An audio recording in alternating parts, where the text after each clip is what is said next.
Hello, Houston. How are you? It's Mr. McKinney here. Excited to be on the live show we do every single first Wednesday of the month here at the Heritage Society. Looking forward to this because today's a very special day, actually. We're celebrating Pride in a very special way, talking about local Houston artists from Houston's history, by the way, with the one and only Randy Tibbits. He's going to be in the show joining us shortly. But like we always do for our shows, before we get started, I want to introduce to you, of course, Allison Bell, the Executive Director for the Heritage Society. Allison Bell, come on down. All right. Well, Allison, tell us what's going on at the Heritage Society, or what happened recently. How about that? Sure. We just had our wonderful Natsuo Gala. It was Friday, May 7th. You probably remember me talking about it. It was really fun. It was a Mardi Gras-like theme. We had a king and a queen and a coronation of such, and we had a wonderful silent auction, sold almost everything in the auction, and everybody had fun. We had a second line dance with our jazz band that we used, and so everyone had a really good time.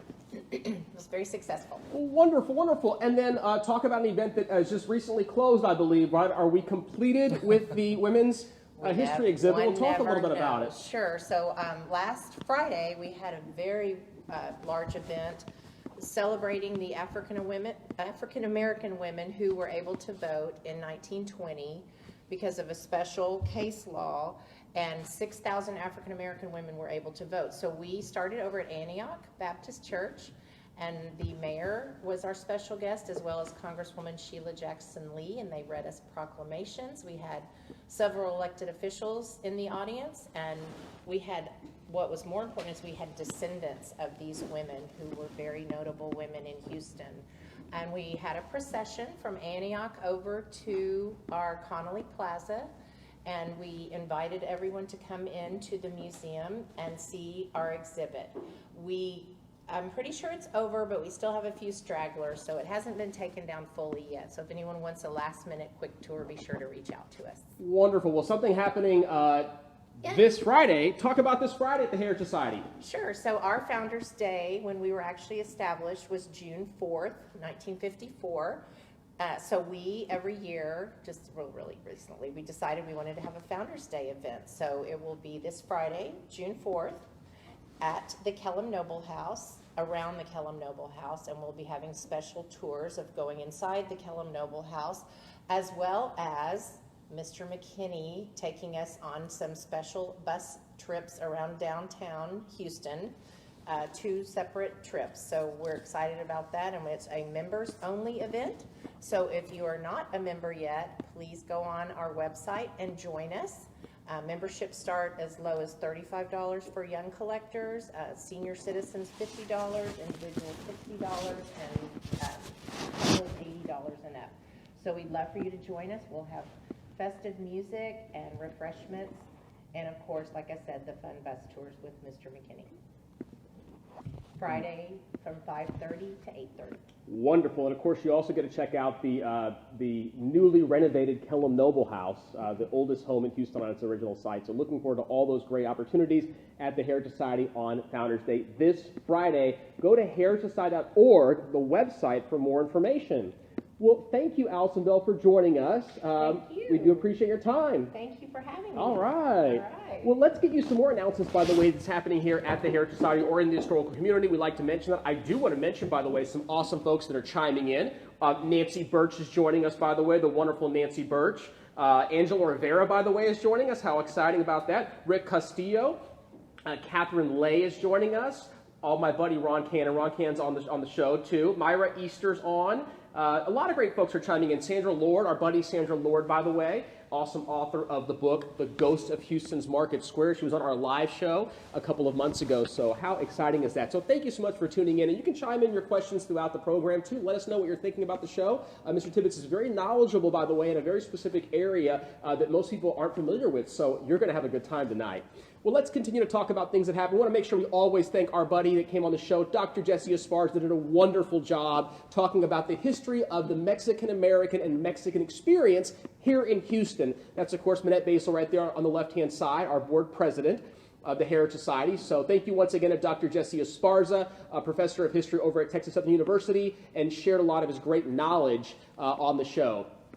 Also, by the way, I want to thank all of our past guests. We had, there he is, Justice Ken Wise, who also served, as Allison Bell mentioned earlier, of our Natsuo Carnival that happened, as our big celebration. So Justice Ken Wise, also Priscilla T. Graham, the awesome author of about 30 books on African-American history here in Houston, came on the live show a couple months ago. Robert Sakowitz, we had him as part of our Legends series here in Houston, so that was exciting to have him on the show as well. And all these are available on YouTube. So make sure you go to the Heritage Society's live YouTube channel, by the way. There it is on YouTube. If you have a Gmail account, by the way, because Google rather purchased YouTube, you also have a YouTube account, so it costs you nothing to go onto YouTube and make sure you hit that subscribe button. So lots of great past videos that are available free of charge, great educational content from the Heritage Society. Michael Dow did a couple videos for us as well, videos on architecture, African-American history, history tours, and then, of course, our past live shows, including this live show will be uploaded eventually as well, so think about that if you missed it or want to share it with your friends. So like I said, go to YouTube, and the Heritage Society is where you want to find these past videos. Save the date. Our next show is July 7th, 7 o'clock, right here, same place, same time, 7 o'clock, the Heritage Society. We're going to have with us the one and only Kimber Fountain, back by Popular Demand. Kimber Fountain talking about Houston's red light district, okay? She tells this story, by the way, from a feminist standpoint. You're going to want to tune in because you will learn so much about these ladies who, the reason why they chose to go in that profession, what they were thinking, what they were doing, and all the background story behind it. She has taken years to actually put this together. She does a walking tour of the red light district, and then she also has a book about Galveston's red light district. All of her books are available at booksbykimber.com. You're supporting local artists, but more importantly, you're sharing local history, including Galveston history. So we're excited to have her, spice things up in the month of July on the Heritage Society's live show. So tune in, save the date, okay? Want to always thank our sponsors, by the way, for the show. Want to make sure we thank our buddies over at Dirty Tony's. Dirty Tony's Premium Queen Olives, Dirty Tony's, available in pimento cheese and blue cheese. There you go. There they are, Isaac. Good job, buddy. He's got on top of it, too. So I want to thank them for their support. You can go in for more information, by the way, at dirties-tonys.com. Dirties-tonys.com. Thank you once again to them for supporting the show. And by the way, speaking of support, go out there and like and follow Mr. McKinney's Historic Houston and the Houston History Bus because you can learn about local history. That matters to all of us. So definitely do that on Facebook, Instagram, and Twitter. Cost you nothing to like our page. And by the way, when you do, you get a free ride on board the bus. So we have free tours coming up in the fall that you're only going to find out about when you join us on Mr. McKinney's Historic Houston and the Houston History Bus social media sites. Okay? Once again, there they are, and there's the bus. So come join us. Also, of course, come join us on Friday for the Heritage Society event that we have. But there's the History Bus. Would love to have you come and learn about cities past. If you would like more information about the bus and how to get on board the bus, you're always welcome to give us a call or text us at 713-364-8674. Once again, 713-364-8674. All right, and there are the sites again. Okay, it's the moment you've all been waiting for. And now, I'm excited to introduce Randy Tibbits is going to join us on the show. Come on up, Randy Tibbits. Come join us real quick. Look, check it out. There he is. All right. I'm going to pass this on to you, sir. There's the mic just for you. All right.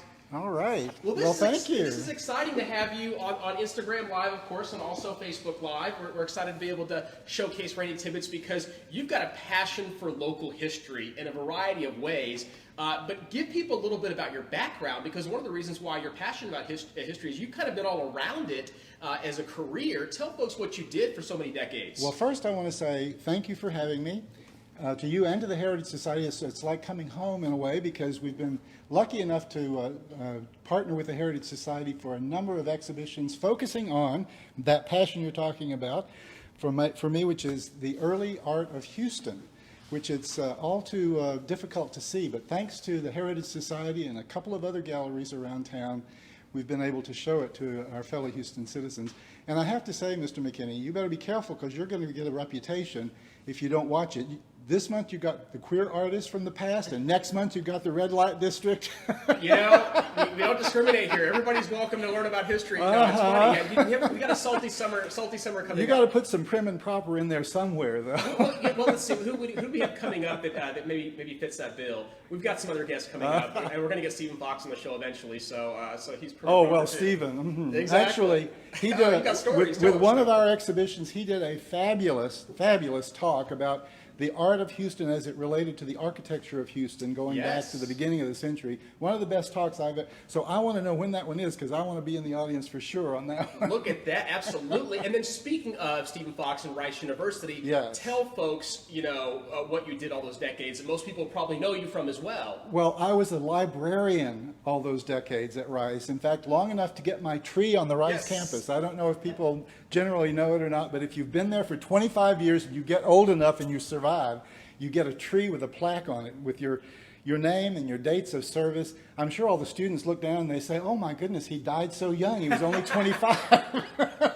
Oh, that's so But that's great. really, it's one of the many nice things about being at Rice. It's a huge honor. The trees are a big deal. I know folks also who work at Rice in a variety of capacities, and they talk about the tree. It's a big deal to get a tree there with the plaque on it. It's a huge honor. That and our percentage of the endowment. Yes. That's a joke, by the way.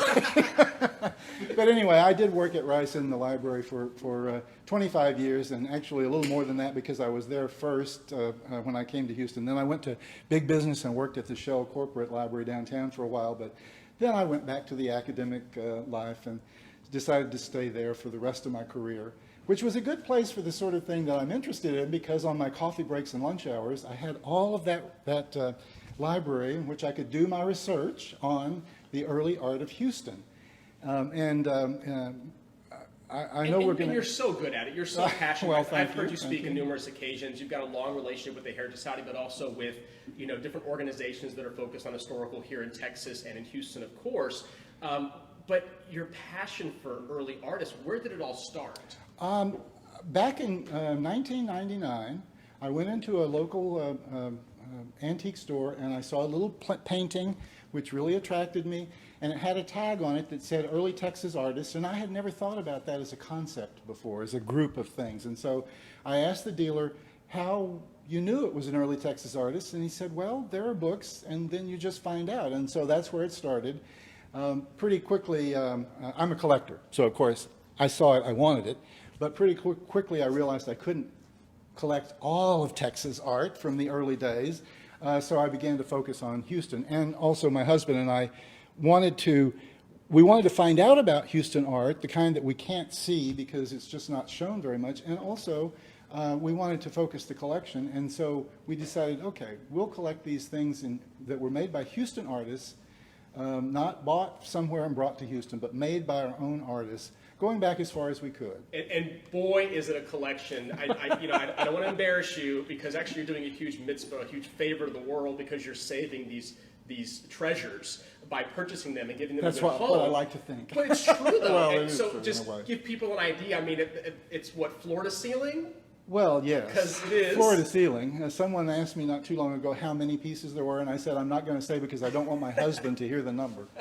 He knows there are a lot, but he doesn't know exactly how many. So. That's funny. And he is tuning in. We've got Richard who sent a heart, by the way. Oh, your way on good. social media, so that's got to be him. So I taught a course earlier in the year, and he didn't take that course, so I'm glad he's tuning in tonight. He is tuning in. Not that that's a bone of contention, because he's heard it all many times before over the years. Well, and you're sweet on somebody though. You're definitely sweet on a Houstonian. I mean, she's somebody who we're so blessed to be able to have her home here at the Heritage Society. Mm-hmm. But I mean, if ever you had a girlfriend, she would be it because She would be it. You have a love affair. Yes. And it's such a wonderful love affair because nobody else seems to have the same relationship with her as you do.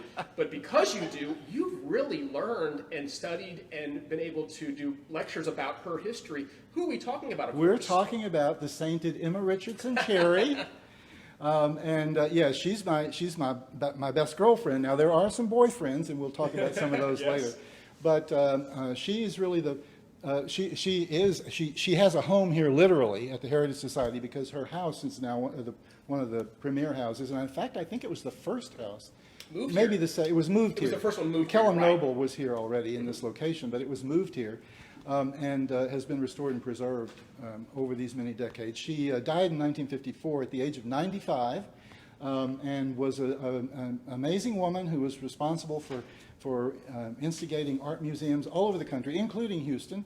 Really the first professional artist in Houston. She was professionally trained. She was the first woman who's documented to have painted at Giverny. So she was doing Impressionism, which she brought to Texas, Houston with her. when she came here in 1896, and she actually curated the first Impressionist exhibition in Texas in 1896. So she's an amazing woman, and she relates to what I'll be talking about today, which is queer artists in Texas and in Houston in the 30s, because many of the people that I'll be talking about today, and you'll be seeing images of their work, were sort of her grand students. They were the students of a woman that was Mrs. Cherry's student, Ola McNeil Davidson, and who was her colleague for the rest of Mrs. Cherry's life. I love that. Grand students. This is exciting. It's a great term, but also, too, we are going to learn about Houston. We have history. So talk about your lecture. Okay, well, let's dive right in. I've been interested in these artists, of course, for a long time, and finding out, what I like to do is see the work, but I like to find out the context in which the work was created also. And I was lucky enough to be asked to participate in the project Houston We Have History back about, I guess it was 6 years ago, which came about because there was a national conference here in Houston of LGBTQ groups at the Hilton, and a group here in Houston decided that it would be wonderful to have a whole series of banners in the lobby of the Hilton about aspects of Houston queer history. And I knew some people who were involved, and they said, would you like to do something about Houston artists from the 30s? And of course I did. Why would I not? And I was actually quite surprised when I went to see the banners that the banner I did on Houston artists in the 30s was the earliest, because I hadn't fully realized that what I was finding out was the earliest documented history of LGBTQ people in Houston. And I think for me, of course, it's fitting that this earliest, and it's still the earliest. I mean, there is a banner before it, but it's other artists who are also here in the 30s. It's fitting for me that these artists should be the ones who are the first documented LGBTQ people, Houstonians, that we know about and can find information about. Well, and that's a big deal. Tell people a little bit about the organization that's near to your heart, that Yes. you're very active with. It's got a fun acronym, but tell people what it's all about. There are actually two. One is called the Houston Earlier Texas Art Group, or HETAG. We should probably have a SHE-TAG too at this point, but we don't. Nobody's objected so far. But that's a group of people here in Houston who are interested in finding out, as my husband and I are, more about Houston art from the past. And the reason that it's important to find out about it is because that's the history of our art, the art that has made the Houston arts community what it is. So that's a local group. On a statewide level, there are people like me all over the state who are also interested in early Texas art, and there's a statewide group called CASETA, which is the Center for the Advancement and Study of Early Texas Art, which for administrative purposes is located at the San Angelo Art Museum. Has an annual conference, though last year, of course, we missed our annual conference, which was supposed to be in Houston. So we are going to have an online conference in October that will focus on Houston. But so there are two groups that I'm very attached to. I was on the board of CASETA for 10 years, I think it was. How the time flies. And for HETAG, it's very informal. We don't have a board, so it's just sort of like always there. And let people know what they want to get involved or maybe join or support your efforts. CASETA has a website, which you can Google CASETA, C-A-S-E-T-A, and Texas, because there's a communications company that has CASETA also. And you'll find their website, and you can join CASETA and find out more about what's happening around the state, not just in Houston. HETAG is just an email list, and so people can email me. I think my email is in the PowerPoint, but if you are interested in finding out more about HETAG. Wonderful, wonderful. Well, thank you. Okay, well, let's dive right in. So this is a takeoff on a talk I did, actually this talk, early version of it I did here at the Heritage Society about 6 years ago when the Heritage Society did its LGBTQ exhibition, which was a fabulous exhibition. Needs to be, of course, redone every 5 years, so it's time for it to be done again. But I also did a presentation to our statewide group, which was well received, though some people were a bit nervous about it. And I titled it Guys and Gals Like That, because for you younger people, there was a time when you didn't talk about people as being gay or lesbian. There were people like that. And so back in the 30s, that was a term that was used. And these are images of some of the artists that I talked about for that earlier presentation and that I'll be talking about at more length today. Now, it's not just visual artists. There's a novelist up there too. And since this slide was done, I have added actors, and because there was a thriving queer acting community here in the 30s. Now, I say queer because it's sort of hard to define, to cast people as a specific, especially back then, because people had to be conscious of keeping certain aspects of their life hidden. People still do, but it's not quite as Dangerous. Dangerous. In some areas. In some areas, it still is. And people were much more fluid. They would go from one life to another, not just professionally and socially, but also in terms of their social and intimate interactions over time. So not all of these people were gay or lesbian through their whole lives, but they were still drawing on the queer ethos, that knowing that they were different from the general society, and that's where the queer aspect of, and I've begun saying that more for me as a man who's well into his 70s. It's still somewhat difficult to say that word because you didn't want to hear that back when I was 20 years old. But anyway, so this is a picture of the banners as they were presented in the in the Hilton back in the day.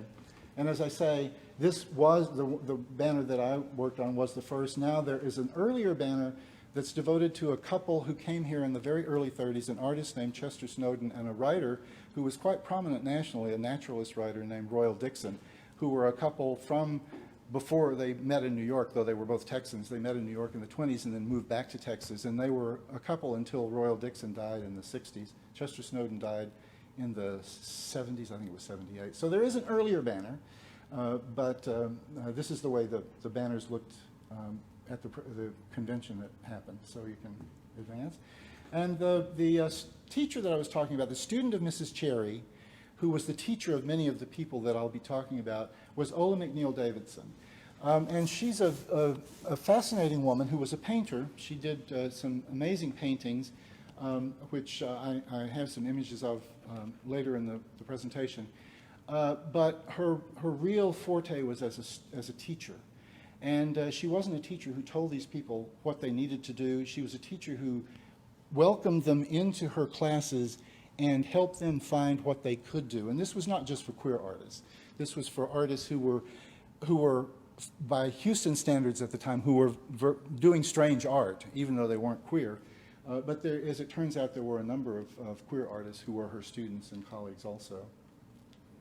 Two of whom, and these are a couple of my boyfriends. We talked about my girlfriend, Mrs. Cherry, Cardin Bailey and Jean Charlton, who they were both born right around 1910. So by the 30s, they were mature artists. They were still young, but they were mature artists. And they were actually life partners from the early 30s, about 1934, when they both got back to Houston because both of them spent time elsewhere. Cardin Bailey went to the Pennsylvania Academy of the Fine Arts in Philadelphia, and Jean Charlton spent about 4 years in the early 30s in New York studying set design and interior design. But when they both got back to Houston in 1934, they formed their life partnership as well as their professional partnership. And they were life partners until the late 40s. They were separated during World War II because they were both in the military and they got sent elsewhere. But they had a long-term relationship from their early years in Houston until the late 40s when they moved to New York City. And the big city, who knows what happened, but... Look at that. Yeah. Were you able to interview anybody close to them or get to know? Actually, and getting back to what I said about the fluidity of people's intimate lives at that point, they both married in the 50s. And I was able to interview by correspondence the daughter of Cardin Bailey, who unfortunately passed away much too young a few years ago. And I have actually talked to Jean Charlton's family, who later on. I talked to his family. So you tracked them down. Yes. Yeah, and you were like, I got to know more. Now, don't make it sound like I stalked them. No, well, history detective. You're a history detective, and you went out there to try because you want more of the story, and you're helping you to evolve and develop this narrative for the community in a way that other people haven't. So and actually, bless you for that. A cousin of Cardin Bailey still lives in Houston, and they were both orphaned, and both lived with the same grandmother. Now she was much, much, much younger. In fact, she was a child. But she still remembered both Cardin and Jean Charlton from the 30s, and she was very helpful in helping me flesh out the story in addition to the art. Were they able to share photos beyond the ones that you have right here? In fact, yes. In fact, there will be a fabulous photo later on that she shared of a whole group of people. I also was able to interview and have become quite good friends with the granddaughter of Ola McNeil Davidson, who supplied me with this photograph. This is Davidson on the left, of course. That's Jean Charlton in the middle, and that's Cardin Bailey with his head cut off on the right. And the photograph was probably taken by Ola McNeil Davidson's son, who became a professional photographer. And they're on a steamer headed for headed for Europe, first France, but then they toured elsewhere, in 1937. And really my topic came about when I was talking with Davidson's granddaughter. Mm-hmm. And sort of out of the blue, she said, "Do you think Charlton and Bailey were gay?" You know, we hadn't been saying anything about that beforehand. And I said, "Well, yeah, I think probably they were." And she said, "Well, so do I," because she remembered people in the family in the 50s when she was young talking about this trip and how scandalous it was that Davidson took her teenage son on a tour to Europe with boys like that. So there's that like that came up again. So it's wonderful to have this photograph with Davidson and a couple of boys like that. Now, it's not clear, of course, that Davidson knew they were like that, though she was a smart woman and she knew them very well. And there's no question in my mind that she did. And I think I've got an image later on of a postcard that Jean and Cardin sent to Mrs. Cherry from Venice, because Mrs. Cherry had told them about how wonderful Venice was for artists. And they signed it as Jean and Cardin to Mrs. Cherry. Mm-hmm. They were presenting themselves to her as a couple. She knew that they were a couple, and it wasn't that big a deal for them. It was, you know, I'm sure they didn't. They weren't saying, "We're queer, we're here, get used to it." Yeah, They were virtually by the way they lived their lives. And that was possible in Houston. And do we know what side of town they lived in here in Houston? Yes, they lived in Midtown. They had their apartment and studios were first on Travis and then on Stewart Street. And the Midtown area, as it is today still, was the artsy area of Houston. The mid-main area, we call it. Right. Yeah. Between the museums and downtown. And because the museum had opened in the mid-20s, and so it made sense that artists would be there. But then, of course, artists were already there by the time the museum opened. But yeah, and many of their artist friends, queer or straight, lived in that area because that's the artsy place. That's where you lived if you were an artist. Yeah, music, live music, theater, all that great stuff. Yeah. And it's interesting you should talk about music and theater because that was a very important aspect. The alley started there, Well, right, yeah. 27, yeah. And in fact, before the alley, long before the alley, there was a group called the Community Players, founded by Margot Jones, who's best known in Dallas, and because that's where she went to get famous. But she started here in Houston in the 30s, and she lassoed these people into doing her sets and costumes because she couldn't afford to pay anybody. And they were talented and creative, so it's just a great way to say. And so theater became very important to this whole group, because for one thing, theater and ballet was very important to these people. For one thing, if there are aspects of yourself that you're not comfortable or not able to express, like being queer, you can do that on stage, either in theater or ballet, because it's on stage. You're just pretending. And I just did a talk a couple of weeks ago to a Dallas group, with a Dallas group, I'll say, because there was good participation, about the difference between Houston and Dallas modernisms in the 30s. And one of the big differences and reasons for that difference was that in Houston there was this very queer-inflected group of modernists, but because of that, they were involved in theater in a way that Dallas artists were not. And it manifests in their work and in the sorts of things they did. For one thing, Charlton had studied set design in New York for 4 years. Well, he was a natural to do set designs for the community players here. Yeah. And Carden Bailey did many, and he also did lots and lots of ballet designs because there were ballet schools around. There wasn't a professional company at that point, though later on a person who was involved with them was one of the founders of the Houston Ballet. This was somebody what brought them to Houston? Together individually, but the two gentlemen, how did they come about? Oh, they were Houstonians. They Houstonians, oh, yeah. Okay. Born here, yeah. Carden Bailey has a long history in Houston and Texas. He is related to Kirby. It's a distant relationship, but John Kirby. Right, yes, the lumber guy.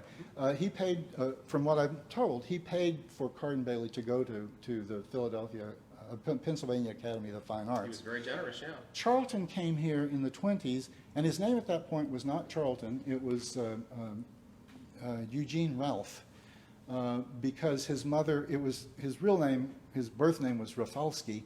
His mother divorced Rafalski, and that was too much of a mouthful. So she changed it to Ralph. So when he came here in the 20s, he was Eugene Ralph.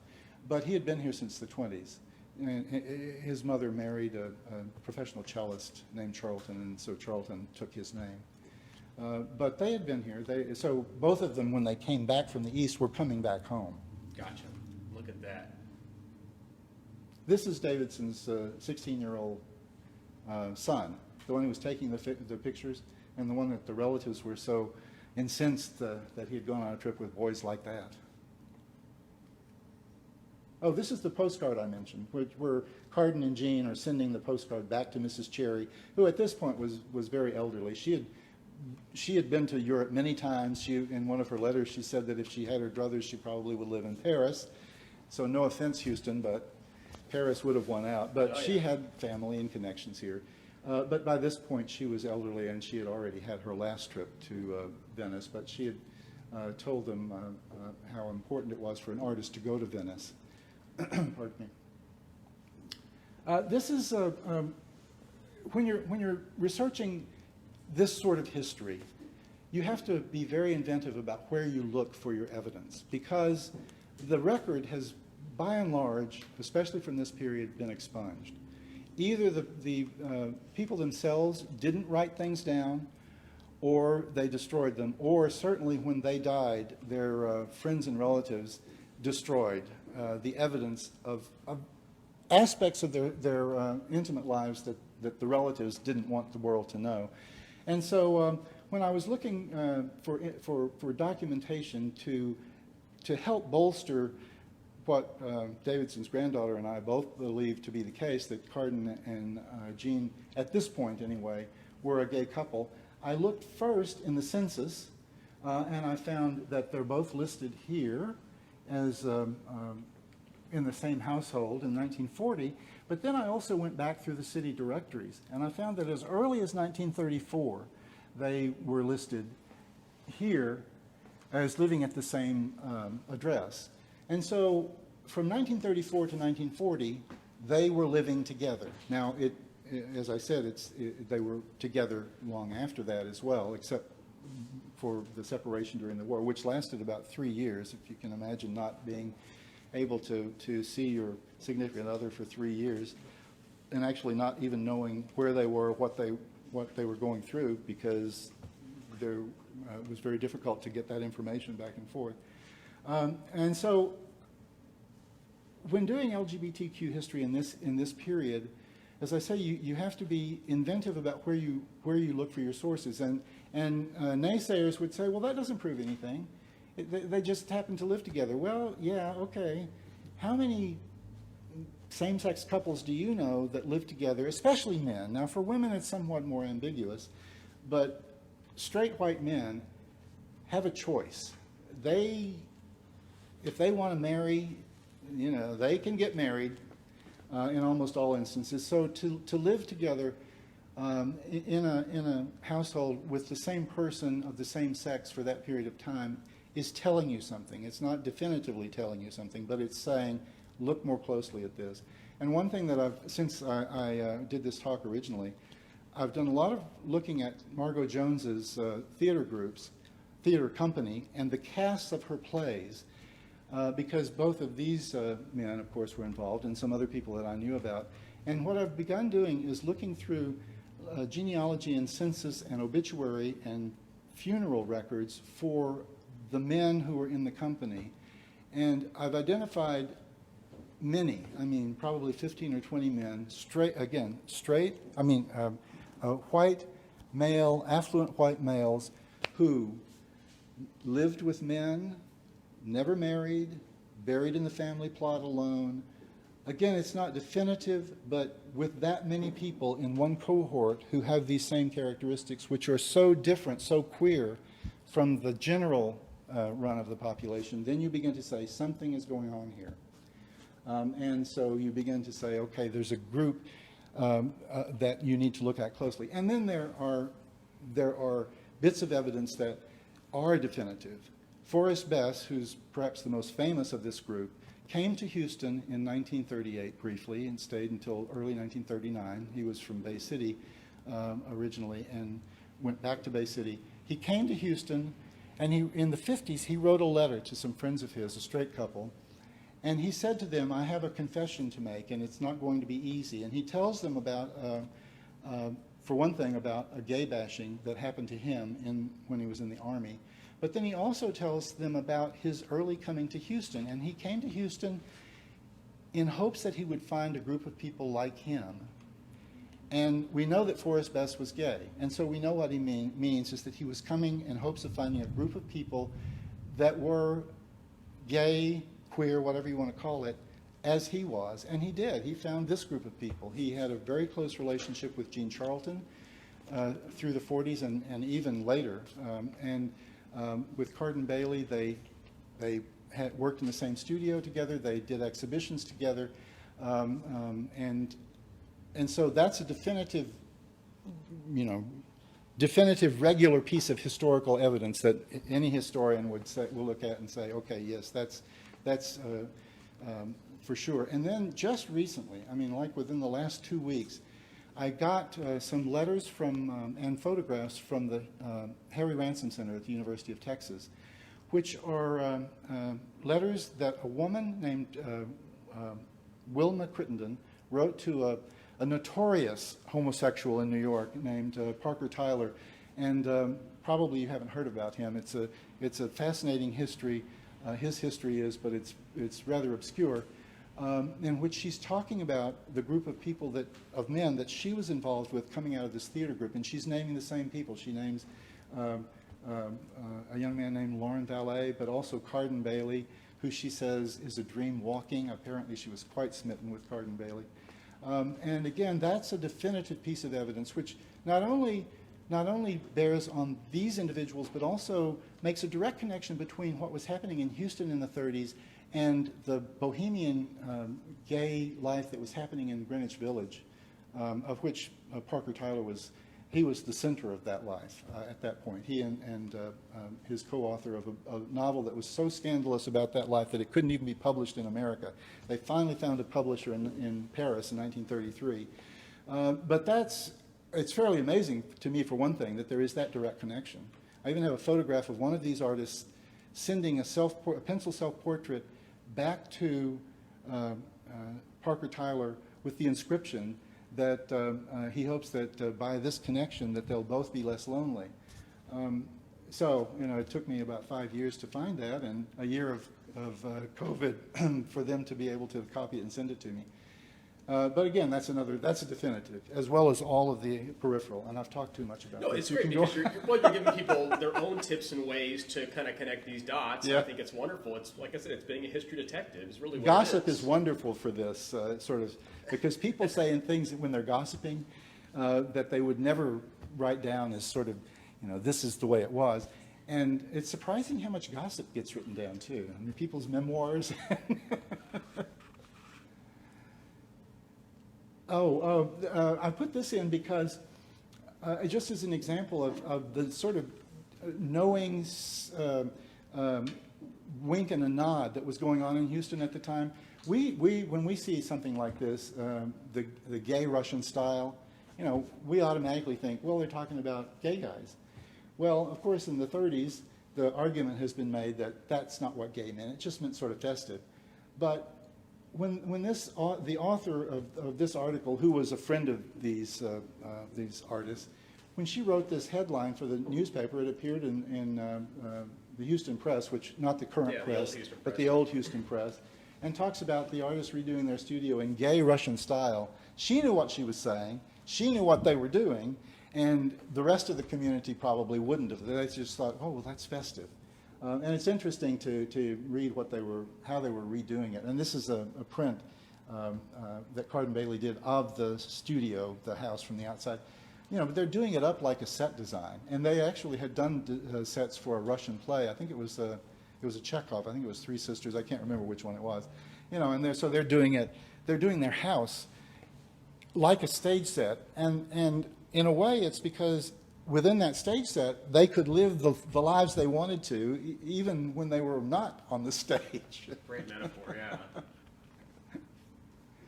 yeah. This I put in because when people say, oh, gay didn't mean that back then, well, it sure did, because in 1938, Cary Grant, in Bringing Up Baby, talks about how he has just gone gay, and he's saying it assuming that general audiences are going to know what he's talking about. And so gay already meant gay back in the 30s, and in fact it meant gay to the people who knew about it long before that. This is the photograph I was talking about, the sort of the group photograph, which I think is fabulous. This is where they are saying, we're queer, we're here, get used to it. It's about 1940, and you know, they may be in Galveston, who knows? That's a backdrop that they're in front of. But this is, on the left is Jean Charlton. The woman beside him is a woman named Zoe Leger, who was a playwright, part of the Margot Jones group. Then it's Cardin Bailey, then Nyon Carlson, who was a fabulous painter, but also part of the theater group, did lots of theater designs, and a guy named Billy Hart, who was a writer, part of the theater group, and also a very close friend of William Goyen, who's probably, aside from Forrest Best, probably the most famous person to come out of this. Goyen, of course, was a novelist. He was not an artist. And I love this photograph because if you look at Charlton and Cardin Bailey, this is where they're saying, we're queer, we're here, get used to it. They are dressed exactly alike. The only thing that's different, and their toes are almost touching, the only thing that's different is, you know, the direction they're facing. They've got their cigarettes in the same hand. They've got the same tie, the same shirt, the same pants. You know, and they were knowing. I wouldn't say they were fashionable, but they were knowing guys. They knew what they were saying with this statement. And paint us a picture of what life was like, or at Well. least. You want to go Yeah, back? these are, no, go ahead. Go Okay. to the next one. Sure. Yeah, just these are images of downtown Houston in the 30s and 40s. Houston was a city, but it was a medium-sized city. It was, you know, down here in the South, so it wasn't swinging like someplace like New York or even Chicago would have been, San Francisco for sure. But it was a growing city. It didn't suffer as much from the Depression as cities back east. Because of the natural resources that still were produced in Texas, oil, but also lumber and cotton. This is what downtown Houston looked like in the 40s. This is the city that these people and other people who were in the queer community, and there was a community back then, were living in. Go to the next slide. And a lot of people don't realize it, but Oscar Wilde actually came to Houston in the 1880s. He didn't have a direct bearing so much on what happened in Houston, except that he raised the consciousness of Houstonians about all of the sort of strange, i.e. queer aesthetics that he stood for. And of course, shortly after this, well, actually it was 10 years after this, he was tried for sodomy in England and sent to prison, which ended his brilliant career as a dramatist, but also crushed him. He died not too many years after that in Paris. But that would have been in the newspapers. He had been here. People already knew his name. and all about his trial would have been in the newspapers. So people were aware of that that strange queer thing that went on. They may not have thought it was about it in Houston, but they would have been aware of it, and especially queer people would have been aware of it. You want to go to the next one? Go on to the next. This is just more about the Oscar Wilde trial. Also, Gertrude Stein and Alice B. Toklas came to Houston in 1935. Now, they were in both cases, they were doing national tours, so they went lots of places. And it was nothing, I mean, Houston was between some of the places they were going to. But they came here, and again, they came as a couple in 1935. The thing that raised some eyebrows here was not so much their coupleness, because they weren't explicit about that, but was those strange things Gertrude Stein was writing about. Also, Alice, I think, didn't really care much for it. She had something to say about the weather.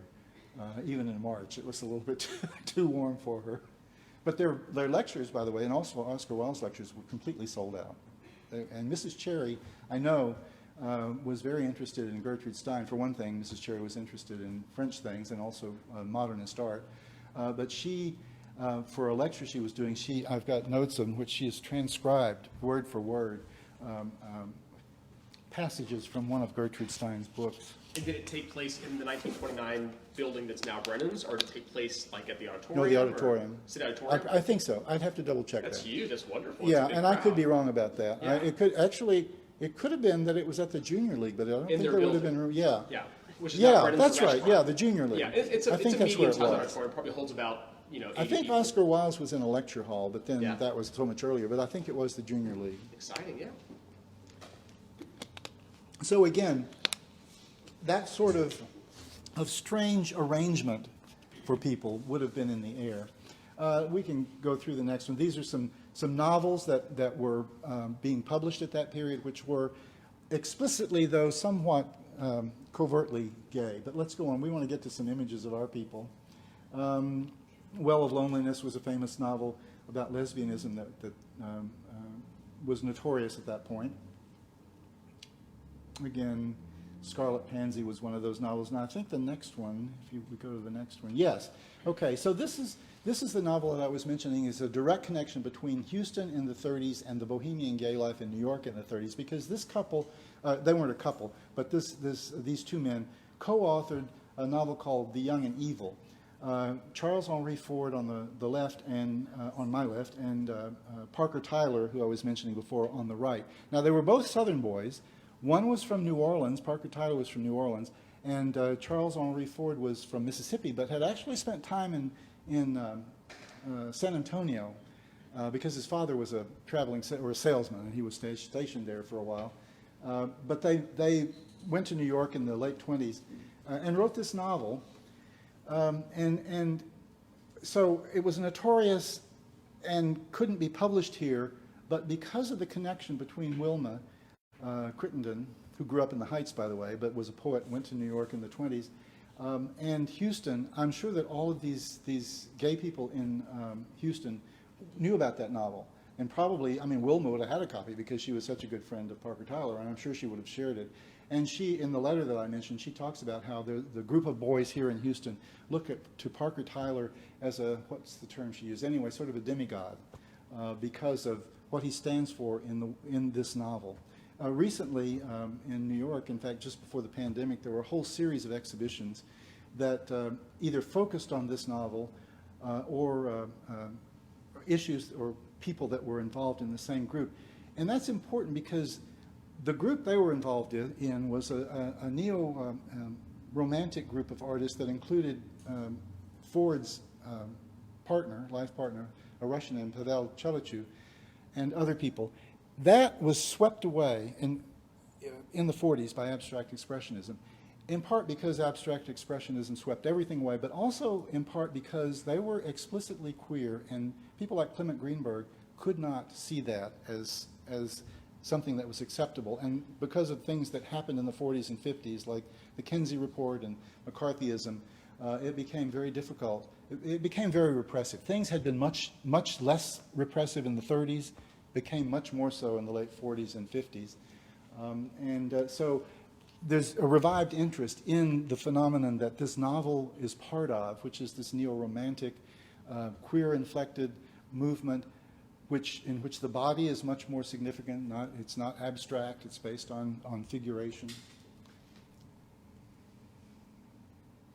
I put this in because as early as 1927, this little book on the right, which was part of a series called Little Blue Books, was published about homosexual life, and it was advertised in papers all over the country. You could buy it for, I think it was $1.50 or something, and it was advertised in Houston in the Post and the Chronicle, probably the Press, though I haven't found the ads there, along with all kinds of other books that were about how, aspects of being human. Or what were they? What was the focus? Well, no, these are really, it is by a doctor, but the standpoint is this is explaining what homosexual life is to the world, but also really to people who were homosexuals, because there was very little way for them to know what it was like.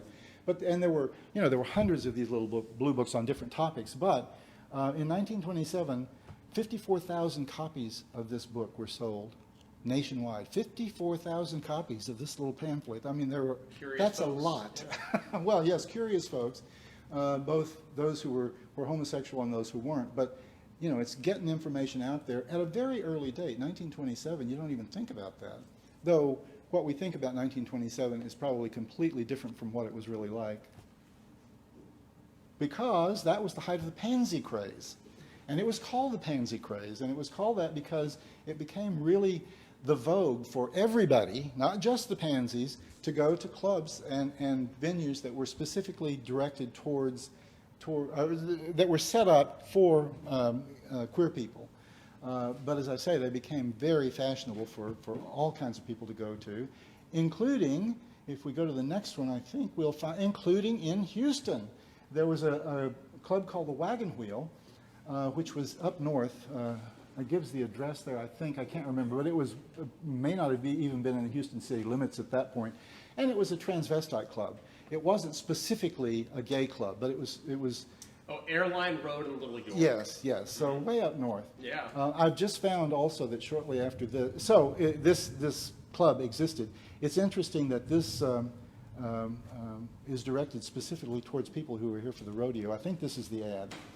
So they were getting those cowboys up there too. Yeah. Welcome Fat Stock Show. Yeah. On the right. This club had an unexplained fire shortly after this was put out and had to close, so it didn't last too long. So part of a sort of a follow-on from the pansy craze that was happening here in Houston too. Are there other clubs that you've researched beyond this PowerPoint that have now come up at the same time? It's very difficult to identify clubs because you don't know who went. I know that from a woman who did a biography of Margot Jones that the artist went to a club, the name of which I can't remember right now, or not a club, but they went to a restaurant routinely. As far as I could tell, it wasn't specifically a queer place, and there would have been very few of those. There were not that many in New York or Paris, but certainly in Houston there would have been very few that were specifically for gay people at that point. There's some talk that the Pink Elephant was already around then.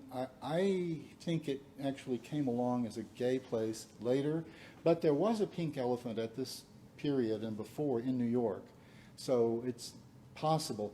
But the newspaper is really the only place to search for that, and they're not saying that at this period. They're not saying that this is where the fairies hang out. But I love the fact that Randy Tibbits is bringing this to our attention, because you never know. Your grandparents might have a photo from the wagon wheel, Right. Like you go to the Rice Hotel, for example, or even if you go to the old Shamrock, those little bitty fun little photo cards with around the rims, and you just never know. So if you see a reference to the Wagon Wheel nightclub on Airline and Little York, well, you know what that club used to be. So that's just nice. Especially if great-granddad or grandmother says, boy, had a good time there.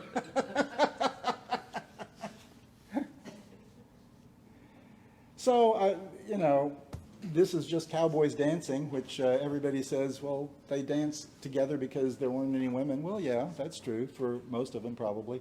But for some of them, it wasn't just because there weren't any women that they were dancing together. And these are Texas scenes from the 1870s. By the way. Look at that. Yeah.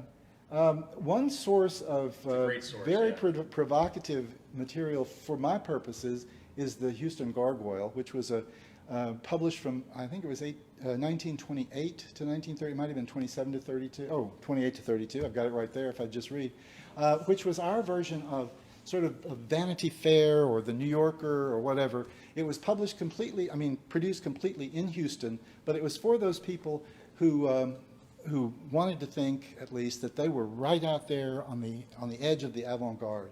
And it was a weekly magazine lasting all that time. The art director was a man named Crescenciano Garza Rivera, a tongue twister first name for me, who was Mexican from Monterrey, who wound up through a sort of circuitous route for political reasons, going out and leaving Mexico and coming to the States, went to Los Angeles, San Antonio, and then came to Houston to be the art director for this magazine. Did most of the covers through this whole period and many, many, many cartoons. Here is him in a self-portrait. And he was straight. He, as far as I know, I mean, he had a wife and children. But he had a Mexican sensibility which had been honed in Europe in the 20s and before, which would have been in some ways a revelation to Houston. So many of his cartoons are extremely suggestive. I mean, the football player here in the one on the left is one of the fayest football players you can imagine, and makes no bones about it. And then on the right, we've got all these old white guys who are in dresses doing the maypole. Go to the next slide. And these are some of the cartoons that were in the magazine. I mean, obviously, the point is this piano, who is referred to as a pixie. Two dancing pixies we. Well, pixie at that point was a term sort of like a pansy. And on the right, the woman, obviously woman, is dressed in a sort of Spanish-inflected or tango-inflected male-looking outfit. But whatever that other one is saying to her got both of them in a bit of trouble. And on the bottom, this is actually by another artist, an Englishman who was here for a while named Wilfred Stedman. But a chorus line of people in top hats and tails. And keep in mind, these were produced here in Houston. This wasn't something that was being brought in from elsewhere. Go to the next one. It's just still pretty conservative, too. I mean, lots of religion and just... Well, and yes, except that in many ways, apparently, it was not conservative. At least some people were not conservative. This is just more examples of the cartoons that were in the magazine. Go to the next one. There's a juxtaposition, which I think is coming up. Oh, this is a wonderful one. The drawing class in which the onlooker is getting very excited until he realizes that it's a man behind there. You can't really tell, and it's part of that whole thing. You can't really tell, which it adds to the titillation. Go to the next one. This is the one I wanted to point out. This cartoon was from the Gargoyle from 1930, and the caption is, "What'll it be, men?" And I found out when I surveyed friends that has all kinds of meanings. What'll it be, men? What'll it be, men? And as you look at the people the other side of the bar, it's hard to tell whether they're women in male drag or they're just young guys or whatever. But the one on the right is a cartoon from just the year before from a Weimar German publication. And it's like the people in the two cartoons could be cousins or brothers or lovers. And again, this was produced in Houston at this period, which sort of shakes up what we think about Houston from that period. Go on to the next. The only real documentation of day-to-day gay life in Houston in terms of where you go to meet the people you want to meet was an article that was in the Montrose Voice in 1988, and the author of that article interviewed men who were living in Houston and out in Houston in the 30s. And unfortunately, it's just this one page, but it's so full of fantastic information about what it was like, where you went. To meet people, you got to know where to go to meet people. And this is so rich. This and the letters that William Goyen wrote to Billy Hart, which are now in the archives at Rice, And again, they're talking about where things happen. It's just gold for this sort of research that I'm doing in terms of creating the concept, I mean the context, understanding the concept. Go to the next one. And I made a map drawing from that article of the places that are mentioned. And they're all downtown, right along Main Street, one side or the other, pardon me. And the Rex Bar, for instance, is mentioned here. Now, I've done some research on the Rex Bar, but again, aside from that article, which was written 50 years later based on recollection, I haven't been able to find any documentation. But here's Sam Houston Park over here. You know what happened after dark. There also was another park, Root Park, I think it is, or Root Square. By George R. Brown. And later on, I found a wonderful article in the paper in which one of the council people is demanding that the mayor provide more security because there were things going on in that park that should not have been going on. That article, though, is from the 40s, so it's a little earlier. And as I said in number 6, there are a number of other bars, but they were straight bars, but I think that's clearly in quotation marks. But you know, the Levy's department store, you hung around the kiosk there and you're going to meet people. There were steam baths, which were, of course, early on were a meeting place for gay men in particular. And the steam baths in Houston were downtown. So you just, you sort of, again, you assume, but you assume with a foundation based on what's known elsewhere, for instance, of what was probably happening. But again, this is all downtown, with a little bit in the Midtown area. But really, the action was downtown, along Main Street. There's a wonderful quote, a passage in one of Goyen's letters to Billy Hart, in which he's talking about Billy maybe wanting to go down to Main Street and meet his peculiar friends, but that was not what Goyen was wanting to do. You want to go to the next one? These are just images of the places that are mentioned in the article. The Milby Hotel, which I'm not sure when that was torn down. Charles Milby. It was torn down in the 70s, yeah. But what sits there now, of course, is the parking garage, the 1981 parking garage. Yeah. That sits and there. that was a well-known meeting place. Long after that, Ray Hill talked about that as a meeting place. Oh, wow. Even later. Now, this in 1944. Things began to get repressive, and they got repressive, much more so later on. But one reason that people realized they had to begin to be much more discreet was that there was a big scandal at UT when a nest of homosexuals were discovered. And as a result of that, 10 faculty members and 15 students had to leave the university, and also the president of the university was forced to leave because the perception was that he hadn't done enough to combat this. Keep going because actually I'm talking all about history here and not getting to the artists, but a big change in terms of how gay people were able to live their lives happened when the Kinsey report came out, and his statistics, which were widely published and talked about, were that 37% of American adult males had at least one homosexual experience. Well, that's over a third, and so everybody was looking around saying, "Ooh, okay, was it him? Was it him?" And they were looking at themselves saying, "Do they know? Do they know?" This is a fun cartoon here because she's asking, "Is there a Mrs. Kinsey?" And of course there was a Mrs. Kinsey, but that didn't make any difference in terms of Mr. Kinsey's involvement with homosexual activity.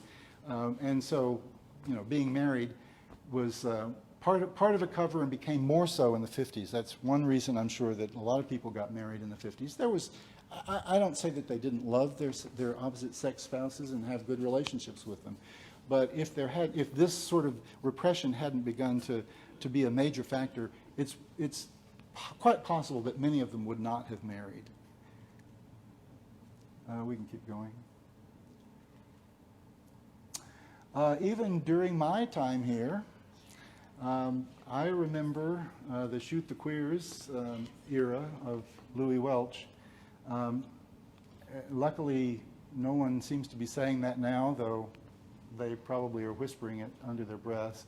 You sort of wonder where this little boy got his hate signs. Keep going. This is my political part of the speech. I mentioned William Goyen, that avant-garde novelist, and he fits here in with my group because he was part of the theater arts group, but also because he is a good example of how the record gets expunged. Go to the next slide.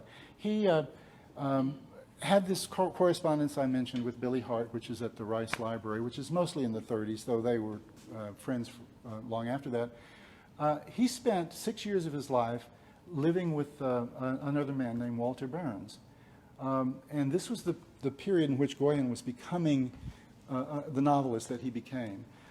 So his most productive life. And they lived together in Taos, Los Angeles, San Francisco, Portland, blah, blah, blah, for 6 years. Go to the next one.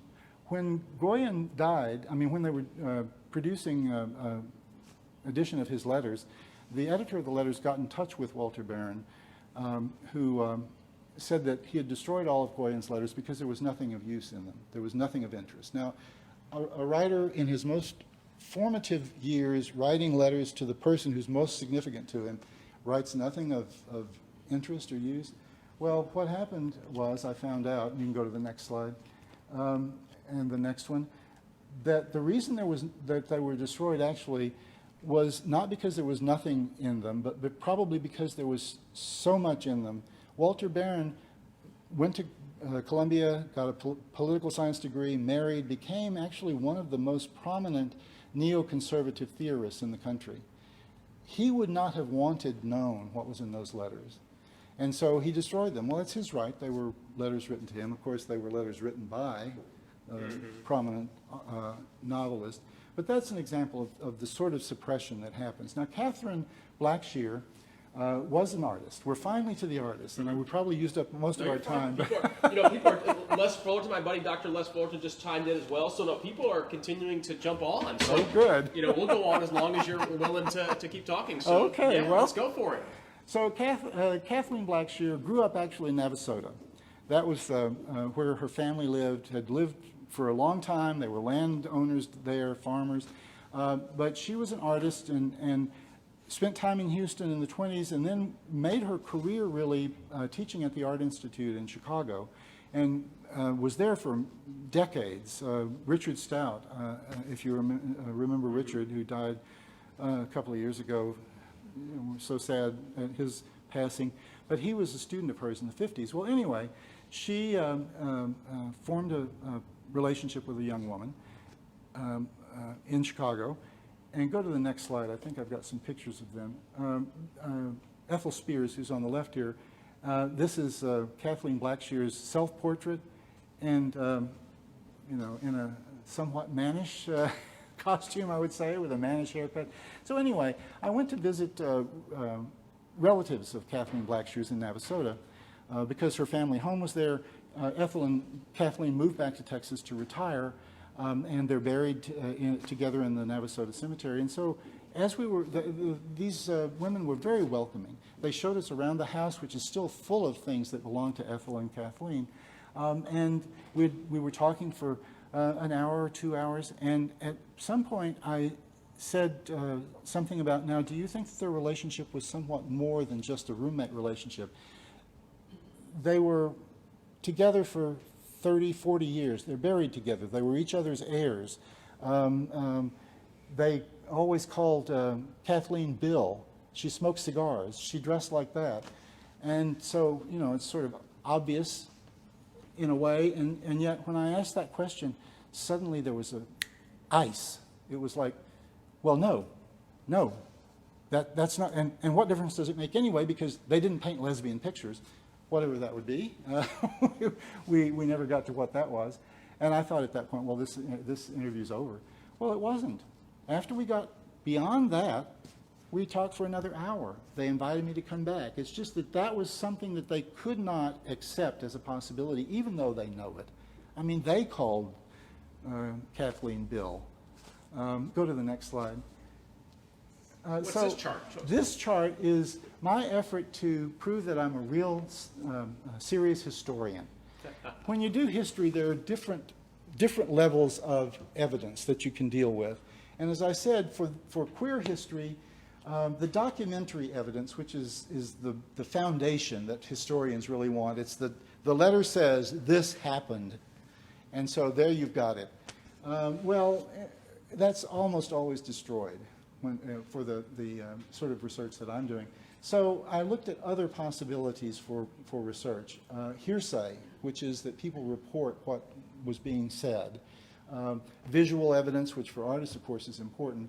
Life circumstances, which like where people lived and how long they lived together and where they're buried and things like that. And conjectural, which is, you know, Gaydar for history.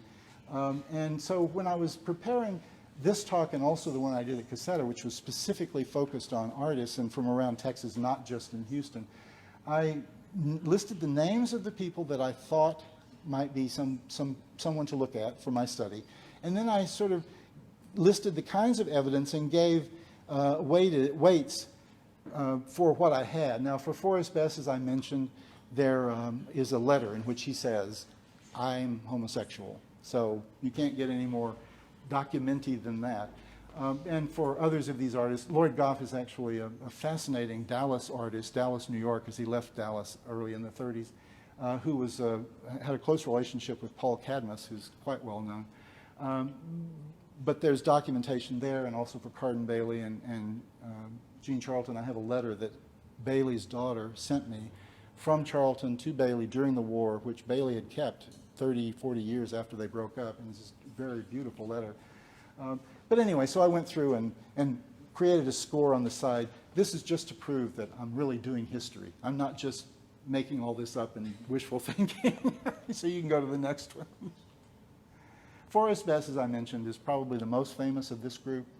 And I won't say too much about him, except that he did spend a brief period in Houston, was very much involved with this group of queer Houston artists. In fact, as I said, came to Houston in hopes that he would find a group of people like him, because, as he said, in Bay City, he was peculiar. He knew he was peculiar, and actually the word got out. So he told somebody, and that person gossiped, and so the whole community knew that he was peculiar. When he came to Houston, he was painting paintings like the one at the top, which is called Mexican Boy. He spent time in Mexico in the 30s. His famous paintings are like the one at the bottom, which are his visionary paintings, all of which happened after the gay bashing that he had in the war. Now, there's no way to know that that's had a real influence on it, but he was in the hospital. Somebody he made a pass at, didn't like it, and hit him over the head with a lead pipe. And he was in the hospital with concussion and severe injuries. And after that, he started seeing images on his eyelids, on the inside of his eyelids, as he said, so you have to sort of think. Go to the next one. This is the letter in which he's telling his friends. In the 50s, these are people he knew very well. They were close friends in San Antonio who had moved back east at that point. And it's just, when I did my talk to Caseta, I read this letter, and I'd read it a dozen times, or maybe 20 times, and I had to stop because I was bawling when I read it, because it's so touching to hear him, the anguish, as he's saying to these people who are very close to him, this is a secret that I have to tell you. So keep going. And he, in the letter, he talks about how he was too effeminate in a way for the group here. Now, that was his perception, who knows. Though effeminacy was actually a manifestation, sort of a theatrical manifestation that people adopted in order to feel the groupness. And so it's conceivable. Certainly in New York that was happening. Keep going, more of his visionary paintings. When you see paintings like the one on the right, and this one, knowing what he's saying in his letters, I mean, Makes sense. Makes sense. Yeah. Wow. He's working things out. And how many, do you have some of his pieces? We have some early works of his. Okay. Actually, and one later one. I don't know if I have an image of it or not, but it's a big painting.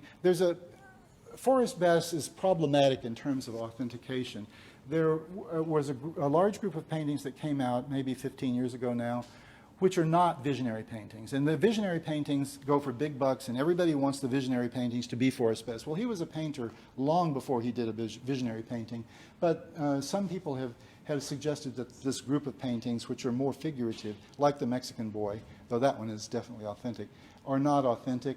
We have a full-length male, almost nude, which I think is actually a self-portrait of him. I go to the next one. Let's see if we have that. Keep going. So more of the paintings, which, okay, that explains that. Keep going. No, I don't have it. But anyway, it's from the 50s, but it's... Is he buried here in Houston? No, 77? no. Mr. Best, okay. No. He's in Bay City. Bay City? I don't know where he's buried, but I assume Bay City. That's where he spent the rest of his life. Parts, Yeah. yeah. And in one of those letters, he's saying he's determined he's never going to be in a position to be gay bashed again, and also he's not going to do anything that will embarrass his father, and so all he does is work. That he's saying he's getting never this. Married. Never married. Oh no, never married. And actually a somewhat unsettling story about self-reassignment, sexual reassignment that happened later on. But he's in this letter, he's talking about channeling all of these forces into his work, which I think we can see. So Carden Bailey, Jean Charlton, these are some images of them from the late 30s when they were getting ready to go on that trip to, the notorious trip to France. And in fact, on the right, Jean Charlton is getting tips from Carden Bailey about one of his watercolors. He did 100 watercolors to sell to get money to go on that trip. Here they're doing some Christmas cards the next year. And give viewers an idea of where they would exhibit their works of art. Where would some local venues or spaces? I mean, one main place to exhibit at that point was the Houston Annual Exhibition. Starting in about 1926, I think it was, every year there'd be a juried show so that it wasn't just anybody put work in. It was people who supposedly knew selected the best work to go in the show. That at MFAH, Museum of Fine Arts Houston, open only to people who had been residents of Harris County for at least a year. And that was from the mid-20s until 61, I think is when it was eliminated. That was the event of the year for exhibition. Because there weren't a lot of galleries, there were galleries. There's a myth that galleries didn't start until the 70s or the 60s here. But there were galleries in Houston at that point. Never enough. Artists never have enough galleries. But this group, what's called the Cherry McNeil group, these students of Ola McNeil Davidson, who were grand students of Cherry, actually organized their own gallery in 1938 specifically to exhibit abstract, what they call non-objective, but we would call abstract art produced by Houston artists. If you can imagine a gallery here only showing abstract art made by Houstonians. Who knew that there was such, but there was. And where was the building at, or where was it? It was in a garage on Brainerd Street. Okay. The garage is still there. I've never had the courage to knock on the door and say, can I go look in this garage and see? They had 2 stories. It was actually Ola McNeil Davidson's home at the time, and her daughter and physician husband lived there for a while. Go to the next one.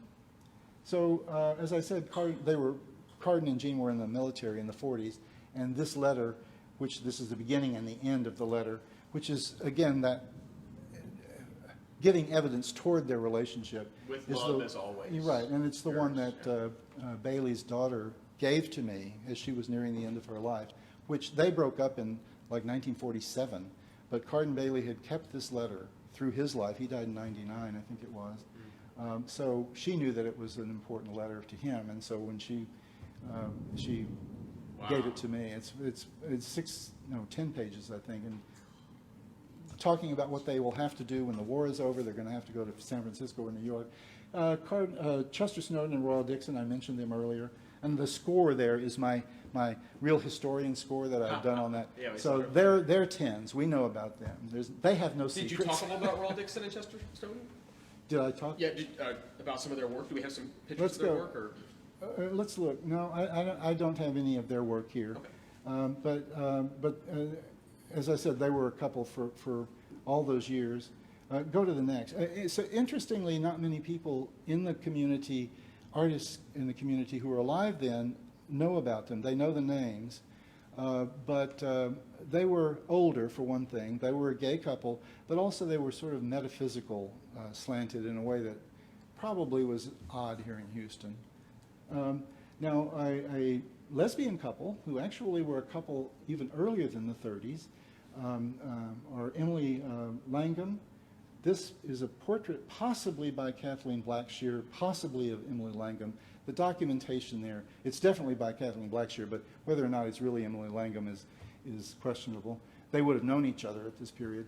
But Emily Langham's partner was a violinist, and she did art, but she was really a violinist in the symphony here in Houston early on, the first symphony, but they met in the 20s, Julia Jack Rout. And I did get to talk to a niece of Julia Rout, a grandniece maybe, and she confirmed for me that they thought they knew what the state of their relationship was. I mean, they were together from the 20s until Langham died in 1983. So if they were just roommates, they were roommates a long time.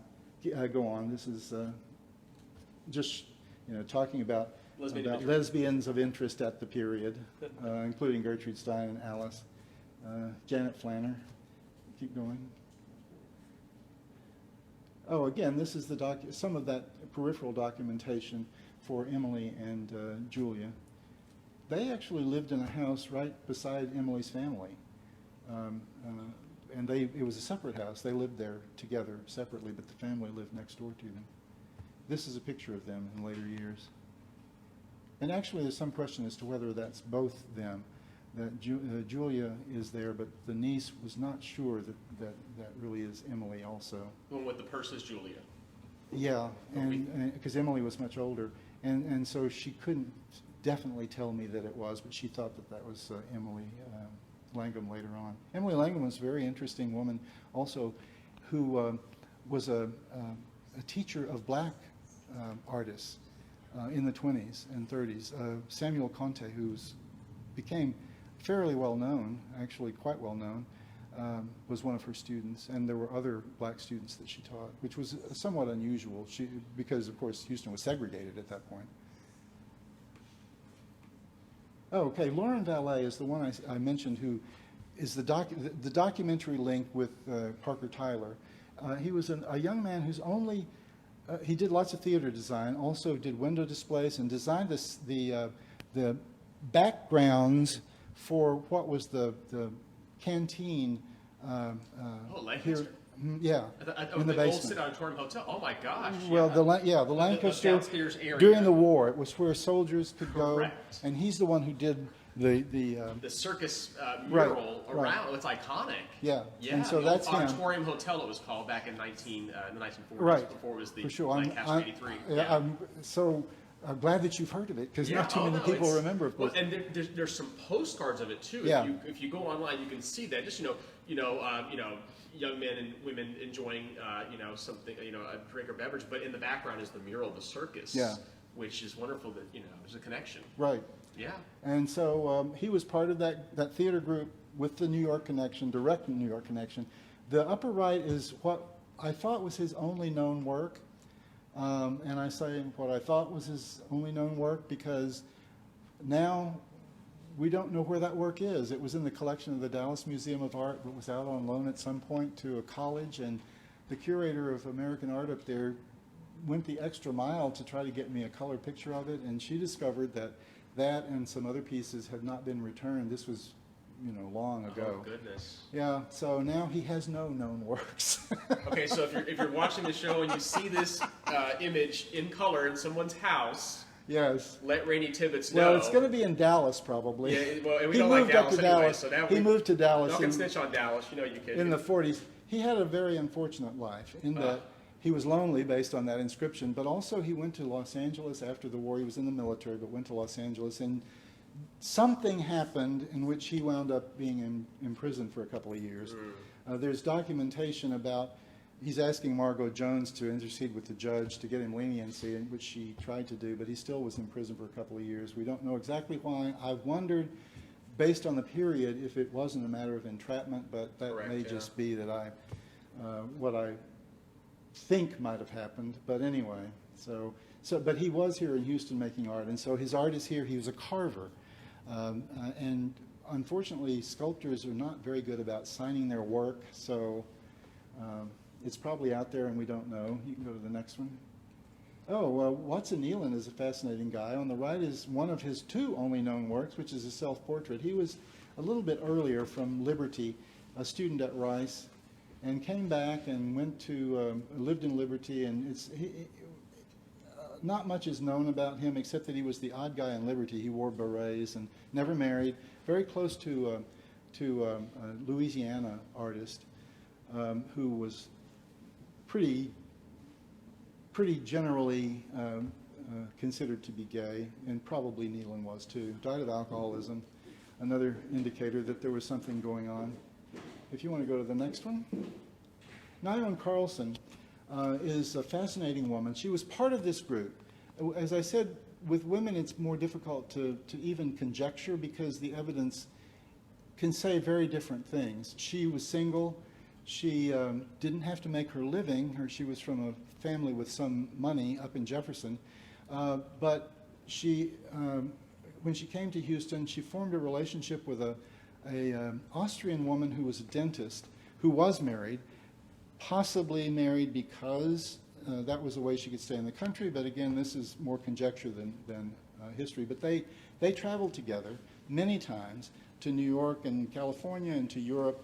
And they lived either together or next to each other for many years. You know, so there are some of those conjectural things. But anyway, she was one of the most fascinating artists in Houston at the time. Unfortunately, not well accepted. You can imagine that the things on the right were not the sort of thing that Houston people were buying. Mrs. Cherry was savvy enough to paint things for sale that people would buy. She did some pretty wild things that were for herself. But Nyon Carlson only had to paint for herself, so her work is scarce and not at all well known. I've always, regionalism was a big thing in Dallas. If you know about art, you know about Texas regionalists. Well, regionalism was not a big thing in Houston. She does a version of regionalism, which I've always said, though, it's like regionalism after a tornado's gone through. We can go to the next one. Okay. Houston, we had history. We still have history. We just have to dig it out. It's there. Maybe hard to find, but it really is significant to know that people like us, if we're queer, were here back then. They may not have been shouting it, but we're here. And so we have as much right to be here as anybody because we have history just like all those straight people. Nothing against straight people, but for purposes of this talk. All right. Well, and now we do our fun part at the end of the show. It's called 5 Questions, where you, Randy Tibbits, give us 5 questions about what you talked about to the audience. So it's things that had to have been covered in your talk. Oh, okay. That's super important. And then, of course, they'll answer the questions on next month's show and then win some prizes. So for those folks, and actually quite a few folks stayed with us the entire time, which is wonderful. Thank you. Yeah, I know. You're very engaging. So they want to learn about local history in a special way. So 5 questions. Your first question for the audience out there is, who is my art girlfriend who is a very important aspect of the Heritage Society? Oh, that's an easy one and a good one. If you don't know the answer, boy, you weren't paying attention at the beginning. That's right. But that's okay. That's what it's all about. So that's it. Say the question again. Who is my art girlfriend who is a very important aspect of the Heritage Society? Look at that. All right. Question number 2, our second question for tonight. Oh, my goodness. Oh, my goodness. Where did Kathleen Blackshear make her reputation? Not where she was born, but where she had her career. Look at that. All right. I'll have a question. Question number 3, if you'll let me answer this one. Yes. What hotel, what historic downtown Houston hotel on Texas Avenue in Louisiana has a famous mural that Mr. Tibbits mentioned in the talk? So what's the name of the hotel? And you can't give us the modern name of the hotel. You have to give us the original 1926 name, which is when this time period would have happened a little bit later on, almost 20 years later. So what's the name of the hotel? That's question number 3. Question number 4. Who was the couple who are my art boyfriends that I talked about? That's right. All right, say the question again. Who is the couple who are my art boyfriends that I talked about? All right, look at that. And the last and final question, question number 5, make it a good one about anything that happened in your talk. Let people know question number 5. What is the statewide organization that you will all want to join in order to learn more about early Texas art? Awesome, awesome. You mentioned 2 important organizations, one of which is statewide. So once again, say the question, question number 5, your last question. Say it again. what is the statewide organization that you'll all want to join to learn more about early Texas art? Okay, those are the 5 questions, so make sure that you tune in to next month's show. We're going to have Kimber Fountain on the show here at the Heritage Society, so do not miss out. Once again, thank you to Randy Tibbits for joining us. Thank you all here for at having Heritage. me. Where was that photo taken, by the way? That was taken in Paris. Look at that, for sharing his amazing knowledge about Houston's arts community back in the 1930s, the LGBTQ arts community in the 30s. It's a big deal. We love learning about that. By the way, the radio show that I do called the Houston Hour with Mr. McKinney and Catherine Anspawn is now moved to Tuesdays at noon, by the way. Tuesdays at noon, every Tuesdays at noon on 90.1 FM, and an encore presentation at 4 o'clock on the HD2 station. And by the way, coming up on the 22nd of June, Randy Tibbits is going to be on the radio program with us, so do not miss out. Tune in Tuesday at noon on the 22nd of January on 90.1 KPFT, the Houston Hour featuring Randy Tibbits. He's going to go into more detail, some great stories, so we're looking forward to having him on the air. Save the date now.